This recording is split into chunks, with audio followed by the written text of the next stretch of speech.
It's Moana Robinson here from Be Styled for Life, and I'm taking a moment today with Deb Johnstone from Transformation Pathways Australia.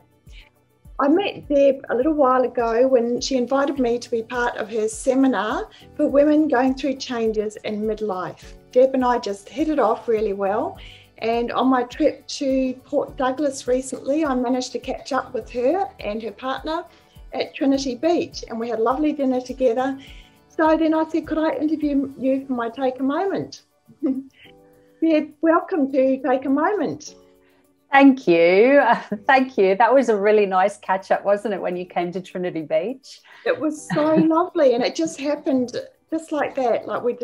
I just thought, well, Trinity Beach is on our way up, and I asked you, and you got it going because you made the booking for us, which was lovely of you. That's the power of saying yes, isn't it? It's like deciding and going, yep, I'm going to do this. Yes, and make it happen. Yeah. Can you tell me a little bit about your business and how long you've been coaching? You mainly coach women, don't you? Yeah, I do. Yeah, I coach some men. And the majority of men that do come to me for coaching are in that middle life phase as well, which is really interesting. And as you know, men tend to come through women in some form, as a referral from women. But yeah, I've been coaching now for 9 years. I've had my own coaching practice for 9 years, and I've coached in lots of different aspects of life, business, career.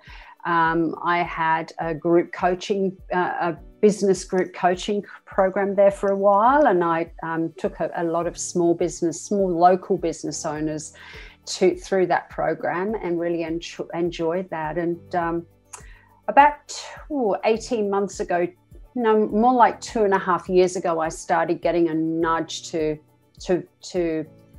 kind of branch off a little bit. I wouldn't say completely start something new, because it isn't doing that. And what I learned when I did make the changes was that I'd already been doing this anyway. But about 2.5 years ago, I felt a nudge to start working with women more predominantly that are in this middle life phase. And when I started to really explore it, because I like to do a bit of exploration before I start making big decisions. And when I explored it, what I realized was that the majority of my clients had been women in that middle life phase anyway. More than 50% of them had been in that middle life phase. So I'd been doing it anyway, but hadn't really been fully aware, probably consciously aware, of all the big changes and all the big transitions that we go through in this phase. And I really didn't begin to get fully aware of it consciously until my dad passed away. And that was when it was just like a pow.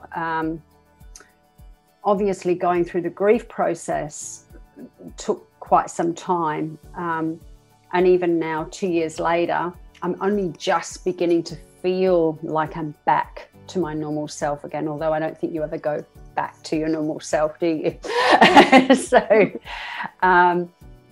But within a few months, I thought the only thing that was really lighting up to me was this new thing that I'd been getting a nudge on. So I just took the first step, and it has built like nothing has before. The feedback, the ladies that have reached out to me and told me how much of a difference it's made for them, and just by attending the summits, which is how you and I connected, right? Yes. Yeah. So I've just felt inspired every step of the way. And, a lot of the time in coaching, we focus on helping clients get clear on outcomes. And this was the very first time that I'd ever just taken a step without having any outcome in mind at all. Really took a chance, and it's probably one of the best steps I've taken. By not having an outcome in mind, it just sort of organically happened, I guess, because then the women probably gave you the feedback, which then helped you to develop the summits. Because how many have you had? Is it 3 or 4? I just ran my 4th summit. Yeah. They've all been quite different? Yes, I have I tend to have my summits where they cover lots of different topics, because that's us. We're interested in lots of different topics in this phase of life, aren't we? Because we've had a lot of experience. So we want to know about all these different things. We want to know about career change. We want to know about style. We want to know about health and wellness, menopause, sex and relationships, all that sort of stuff in this phase of life. So I've made that my mission to gather together as much information as I can. So there's a little bit of something for everyone, because we all experience, I don't like to use the word issues or problems, but it's like we always all experience that transition more so in one area of life than another, or maybe a couple of areas of life. So that's the reason I've done it that way, with a real focus on bringing knowledge and wisdom and information. Wisdom, and I think wisdom does come from experience, the experiences that we all go through by the time we've reached that midlife stage, where I guess midlife used to be years and years ago. Midlife probably was quite a bit younger, but now, you know, from 40 or 50 onwards, we can actually start a whole new life, and it can be really exciting. It's just a different stage, isn't it? Yeah, it's so true. You know, when you think about like the first half of life, the first 15, 20 years of that is childhood and youth, when we're not really getting we're not really getting a really full-on start into our life until we hit our 20s. So we've only really been going for like 20, 25, maybe 30 years. We've got another half to go yet. Yes, well, I've written a book all about life as a woman after 50, and I did put in it that my aunt used to say that she felt as though in her 90s that she had lived 3 different lifetimes in one life. And I think that's kind of what happens as you're describing the next stage of life. You've already lived 2 stages in your childhood and teenage, going into 20s and 30s, and then the 3rd stage.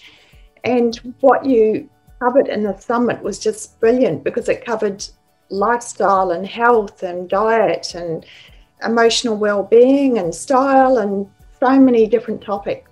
Yeah. And I think it is important.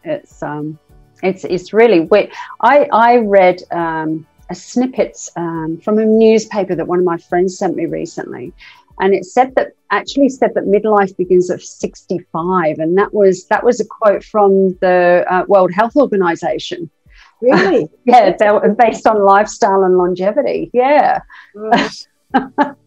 Yeah, isn't it funny? Like years ago, we used to think that women in their 30s were old, and now if someone calls 60 old, I go, 60 is not old. No way. It's not. Yeah, someone said that at lunch that I was at the other day, something about this older woman who was 60, and I said, 60 isn't old. Yeah. It's not. I've got about 18 months to go, and I'll be 60. I think as I've said in your interview, I think I enjoyed being the age that I am even more than when I was in my 30s. Yep. So it's and with your dad came out to Australia with you, didn't he?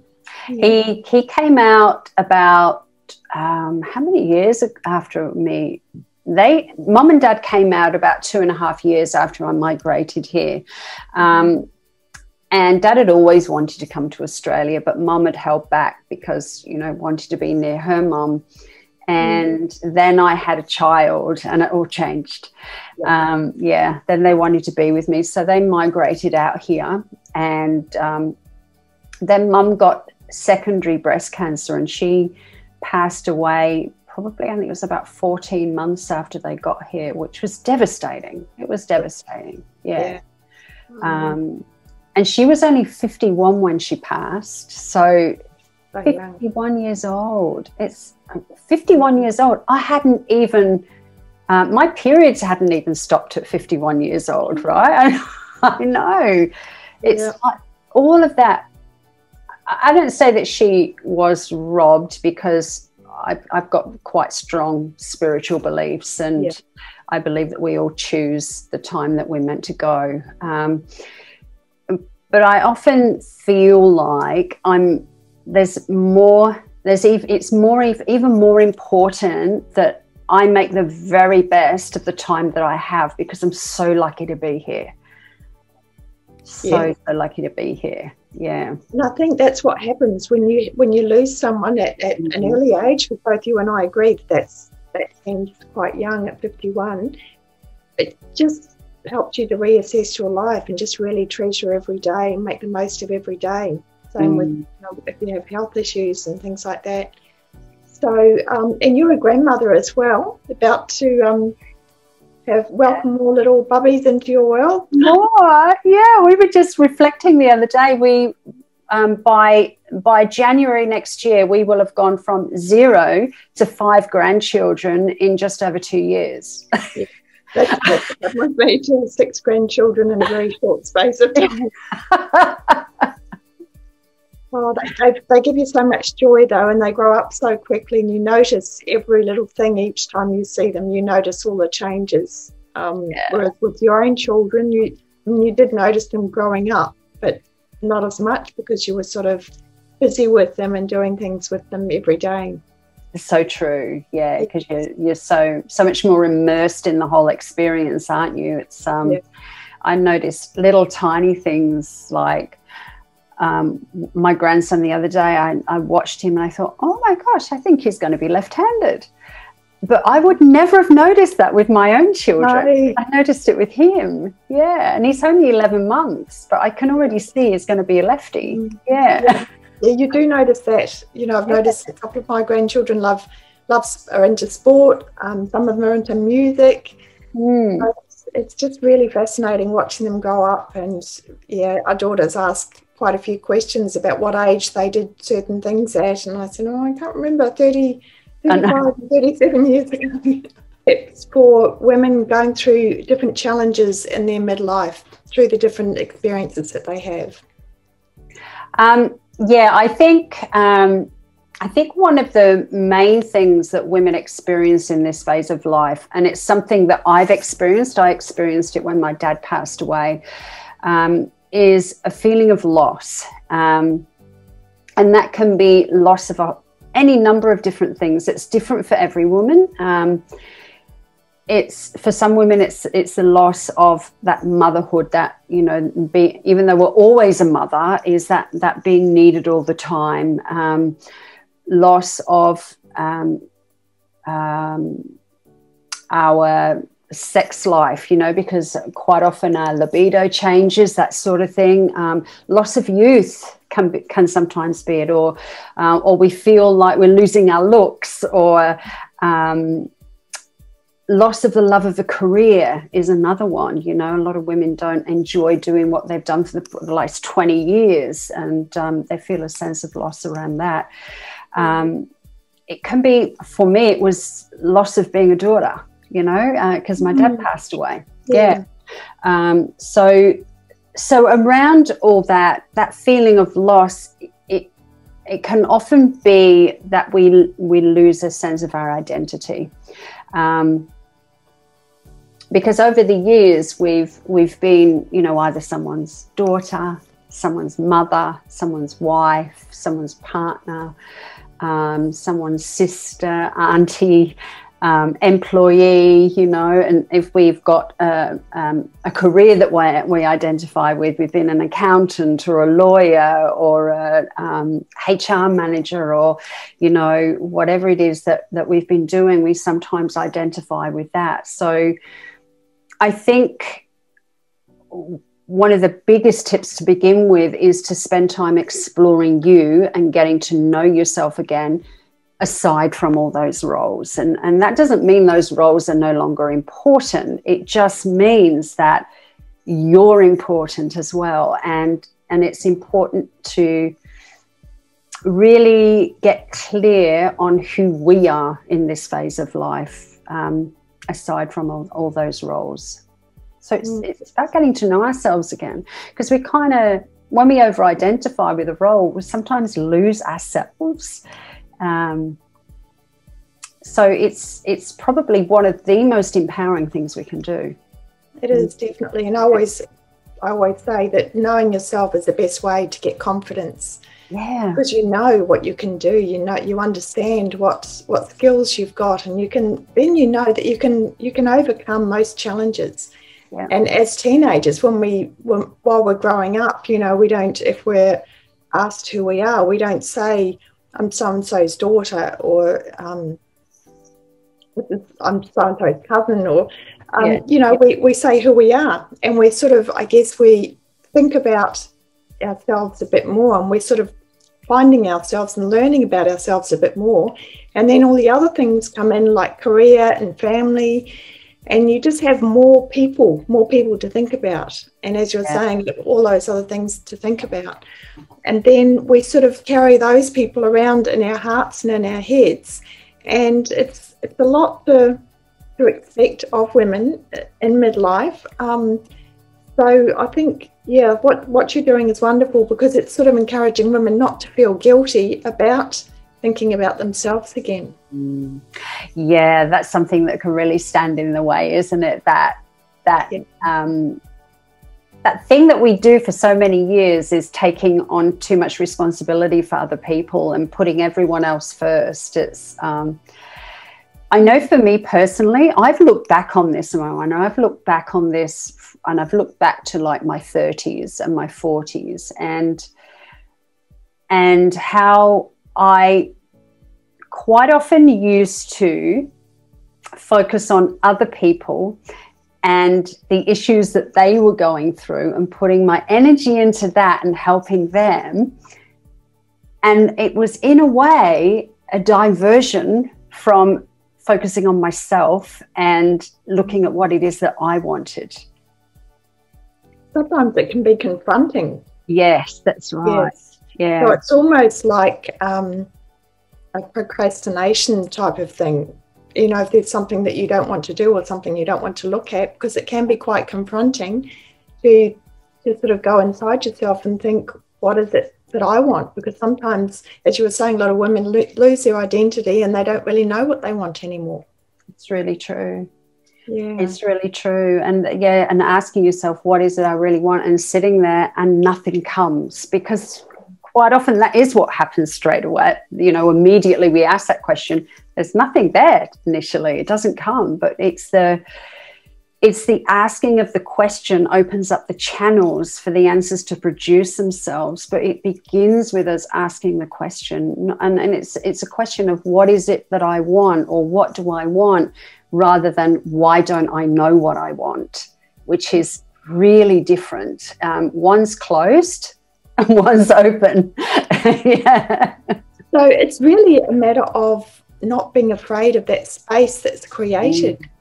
And so I suppose sometimes the loss that occurs, I guess if we can reframe it and just think of it as creating a space. And really, like you were saying, with losing your mum at 51, if you want to carry on, it's made you even more passionate about what you're doing. So losing her at that young age, and it's created a space, a very special space that you could fill with what you're passionate about. Yeah, for sure, it has. It's and the same with Dad passing away. It was kind of like when I was getting that message of, this is what you're meant to be doing, this is what's really needed, I was going, no, I'm fine doing what I'm doing, and I was ignoring it. But it was Dad's passing, and I think, in a way, it's his gift. It was his gift to me, because he gave me that space as a gift, to follow my heart, to follow my intuition, that voice, that inner voice that was telling me what to do all along. Yeah, even going through the grief, that probably heightened your awareness to sort of think about what it was that you really wanted. Because if you weren't going through that sense of grief, you might have filled your life with a whole lot of other things and not had that space. Absolutely. Yeah. Yeah. And I think that's what you were talking about in your seminar, wasn't it? With when you were interviewing the different experts in the seminar, you were talking about any challenges or transitions that they'd had that encouraged them to make the changes. It's a challenge, isn't it? It is in the challenge that it really does happen. It's and that challenge can be something hugely significant, like a parent passing away or a partner passing away, but it doesn't have to be. It could just be the loss of motivation for your job. You know, that's a big enough one, because it creates a big void. How many hours a day do we spend at work? So true, so true. Well, it's been really wonderful talking to you, and I'll put your details at the footer of this interview, and I hope we catch up again. Maybe too, Moana. When you come to the Gold Coast sometime, or if I'm going up there again. I will. I'll definitely come to the Gold Coast. I love it down there. Yeah. You can tell it's still a lot warmer up there than down here, because you're in your sleeveless again. We enjoyed the beautiful warm weather. Well, thank you so much, Deb, for taking a moment with me, and I hope to catch up with you again soon. Thank you, Moana. Me too.